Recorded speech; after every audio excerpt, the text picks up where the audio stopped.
संचारेश्वर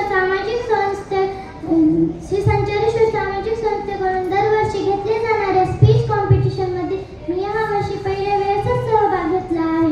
मी आज तुम्हाला माझ्या वडिलांबद्दल 2 शब्द सांगणार आहे, ते तुम्ही शांतपणे ऐकून. नमस्कार. आपण आजवर अनेक भाषणे ऐकली असतील, परंतु ती ठराविक विषयावरील. आज मी लोखंडी अनुष्का तुम्हाला जन्मदात्या वडिलांवरती 2 शब्द सांगणार आहे, ते तुम्ही शांतपणे ऐकून घ्यावे. जे आपले जगण्याचे देव असतात, प्रियतेचा थंब असतात, पण आपण त्यांना सहजच अनुक्षिप्त करतो. आईचे गुणगान तर सर्वच गातात, पण बिचाऱ्या वडिलाला विसरतात. आईविषयी बोलायला सांगितल्यावर सगळेच जण भरभरून बोलतात, पण बाबाविषयी 4 ओळीही धड बोलता येत नाही. सकाळी संध्याकाळी स्वयंपाक करणारी आई सर्वांना दिसते, पण आयुष्यभराच्या शिदोरीची तयारी करणारे बाबा मात्र कोणाला दिसत नाही. असं का?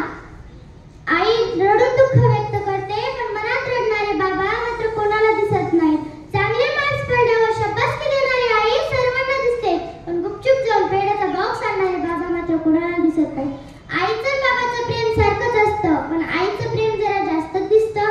क्षणोक्षणी वाईट प्रसंगावर रडणारी आई असली तर काय झालं, पण त्या प्रसंगाला मात करणारे बाबाच असतात. त्या प्रसंगाला मात करणारे बाबाच असतात. आपल्याला बाबा कधीच रडताना दिसत नाहीत. ते त्यांचे सर्व अश्रू एका दिवसासाठी साठवून ठेवतात. तो दिवस म्हणजे त्यांच्या मुलीचे लग्न. खरंच फोडाप्रमाणे जपलेली या मुलीला एका क्षणात परक्याच्या हातात देताना किती तुटत असेल, किती वेदना होत असतील त्याला. खरंच बाप आणि लेक हे नातं शब्दात मांडणं हे कठीणच. याचा अनुभव मी अतिक्षणी घेतला आहे.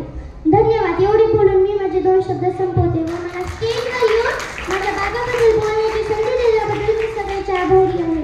धन्यवाद.